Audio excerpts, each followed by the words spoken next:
દમ આવી ગયો હતો। જો કે આગમાં 8 જેટલી દુકાનો બળીને રાખ થઈ જતા અંદાજે 15 કરોડનું નુકસાન થયું હોવાનો દાવો વેપારીઓ કરી રહ્યા છે। પાલનપુર માર્કેટયાર્ડમાં તાજેતરમાં અચાનક આગ લાગી હતી। માર્કેટયાર્ડના ઈ બ્લોકમાં શોર્ટ સર્કિટ થતાને પગલે આગ લાગતા દોડધામ મચી જવા પામી હતી। આગે વિકરાળ સ્વરૂપ ધારણ કરતા દુકાનમાં રહેલી ખાલી બારદાન, રાયડો, રાજગરો, એરંડા, જીરું સહિતનો પાક બળીને રાખ થઈ ગયો હતો। જો કે આગમાં એક વેપારીની રૂપિયા 5 લાખની રોકડ રકમ, 30 લાખના બારદાન બળીને ખાખ થઈ ગયા હતા। માર્કેટયાર્ડની ભીષણ આગમાં 8 જેટલી દુકાનોનો માલ સામાન બળીને રાખ થઈ ગયો હતો।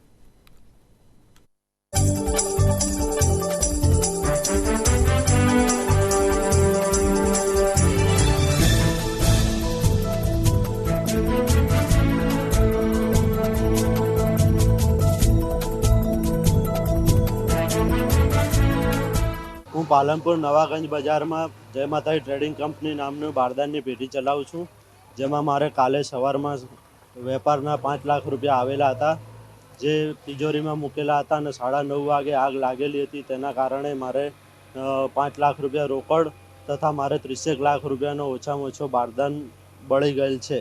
ભાઈ કાલે પાલનપુર ગંજ બજારમાં આગ લાગી તો 8 દુકાનો તો બળીને ખાક થઈ ગઈ। એમાં લાખો રૂપિયાનો માલ, આ ભાઈના 5 લાખ રૂપિયા તો કેશ હતી અને શોર્ટ સર્કિટથી લાગી છે।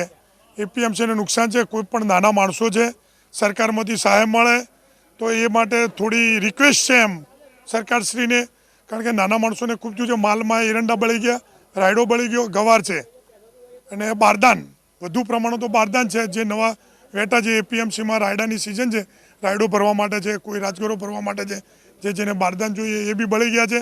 પણ એક તમને પરચાની વાત કરું કે ભયંકર આગ લાગી, જેની 10-10 કિલોમીટર સુધી દેખાતી, પણ રામચંદ્રજીની ધજા, અખંડ ધજા છે, એને કંઈ પણ થયું નથી, એ બી એક પરચો છે।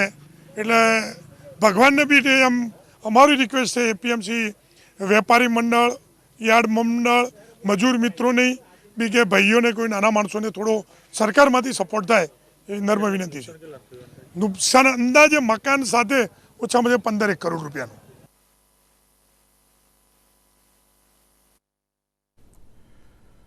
તો આ હતા સુધીના સમાચાર। વધુ સમાચાર માટે આપ જોતા રહો નિર્મલ।